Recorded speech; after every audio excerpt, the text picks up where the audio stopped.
Samai Rasulullah Sallallahu Alaihi Wasallam, kalau aku wafat dimakamkan di situ. Jadi beliau diizinkan. Udah posisi beliau itu ada di bawah pundak Rasulullah Sallallahu Alaihi Wasallam. Di sini Rasulullah, di bawah pundak Rasulullah ada Sayyidina Abu Bakar. Kemudian Sayyidina Umar pun mengetahui tentang hal itu.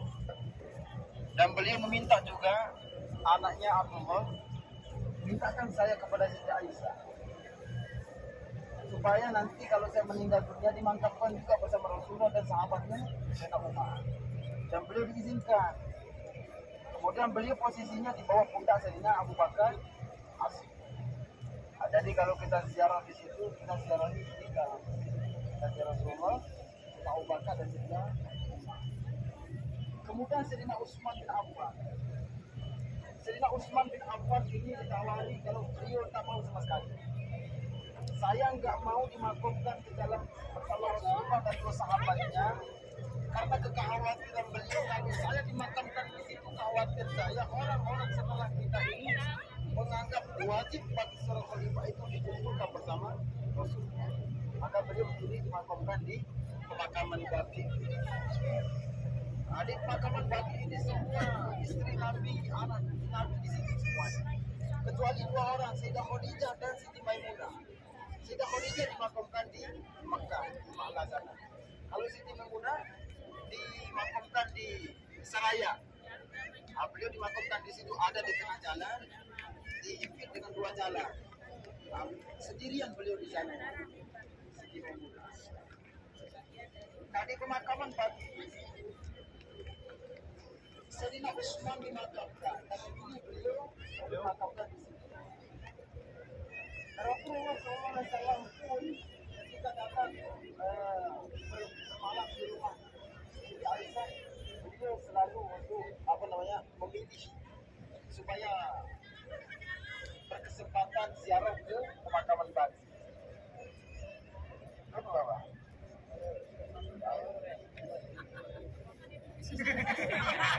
Tak apa.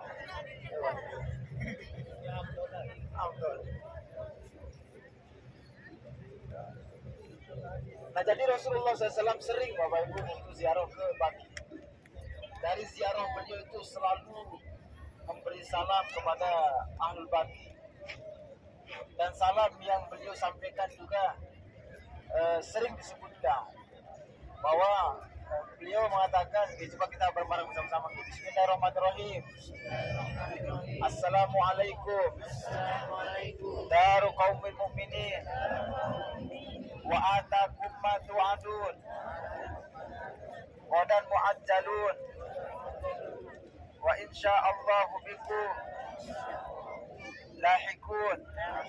Allahumma ghfir li ahlil Baqi. Allahumma ghfir li ahlil Baqi. Allahumma ghfir li ahlil Baqi. Nah, itu doa yang disampaikan oleh Rasulullah SAW setiap kali datang ke pemakaman Baqi. Dan doa ini, salam ini juga tak apa-apa kita sebutkan di tempat-tempat yang lain.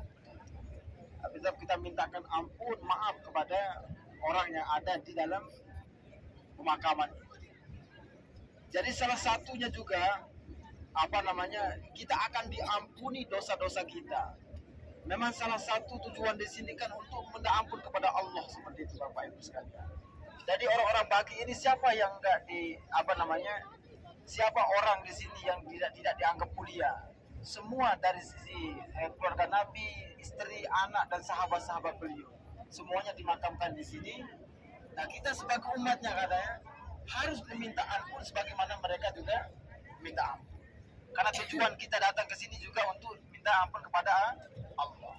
Lalu ini bagaimana? Ada saya waktu sholat ini pusing-pusing katanya, gimana? Karena dosa saya katanya. Itu benar. Karena saya pusing-pusing kayak mau pingsan katanya. Saya kira gempa katanya. Iya. Terasa gitu gitu. Ya. Karena memang kecapean juga, kurang tidur, dehidrasi seperti itu. Tapi nggak apa-apa, kita kembalikan saja ya, karena dosa kita mungkin seperti itu. Manusia juga enggak luput daripada salah dosa diubah. Seperti itu. Karena banyak terjadi juga. Satu Bapak Ibu sekalian, waktu itu ada jemaah kita. Pas diajak seperti ini, dia bilang apa enggak saya. Sudah, tahu saya. Besok aja saya sendirian. Terus pas harinya besok itu dia enggak tahu arah pulang karena menganggap diri sudah bisa bahasa Inggris, udah bisa bahasa Arab. Jadi keluar dari barisan, diajak seperti ini nggak mau. Ya udah melaku dewe gitu. Jangan sedih sendiri. Oke. Jadi satu hari full nggak pulang sama sekali. Nyasar. Terus kata pas ditemui, kenapa nggak pulang? Saya sudah pulang, saya panggil, namun nggak dengar saya katanya. Saya makan di sini juga nggak ada orang yang sapa saya. Ya saya balik lagi gitu. Nggak ada orang yang lihat katanya. Aneh namanya. Begini katanya. Ya itu memang kontan balasannya seperti itu. Kontan. Apalagi di Mekah. Di Mekah kontan betul. Pernah kita saksikan sendiri itu. Pas mau masuk kapal itu mundur ya. Ada yang diam sama sekali nggak bisa jalan. Ada yang mundur kepanasan. Ada. Masya Allah banyak terjadi di sini. Jadi ayo Bapak Ibu sekalian, apapun arahan dari Kiai, dari travel mungkin, ayo sama-sama untuk kelancaran ibadah kita ya, kebersamaan, mari sama-sama saja. Jangan menganggap bahwa ya saya udah ini sudah itu khawatirnya di kontannya itu bahaya masalahnya. Ada yang itikaf sampai 4 hari pernah ada juga. Itikaf sampai 4 hari. Makan di mana dikasih sama orang Bengali katanya. 4 hari dikira hilang. Pas mau check out belum ketemu. Pas mau check out belum ketemu. Tapi pas sudah siap naik di bis, orang sudah naik di bis, dia baru keluar dari masjid. Masya Allah. Begitu kejadiannya Bapak Ibu sekalian. Disekap. Tapi pas ditanya kenapa diam di situ 4 hari, ada ilmu yang saya jadikan katanya. Pembelaan diri. Tapi hilang itu. Ya Allah. Itulah yang terjadi Bapak Ibu sekalian. Jadi nggak ada yang perlu disombongkan di sini. Gelar kita nggak ada. Karena gelar itu di sini ada Rasulullah SAW. Kita lepaskan saja. Bismillah. Di sini kita sama-sama nggak ada yang jadi ini, nggak ada yang jadi itu. Oke, sama-sama saja. Ya, supaya nggak tadi itu nggak di kontak gitu, bahaya gitu.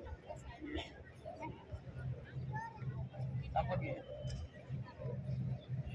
Ada yang istirahat juga kan? Kita sekali langsung ke rumah Mama, sini langsung balik ke hotel.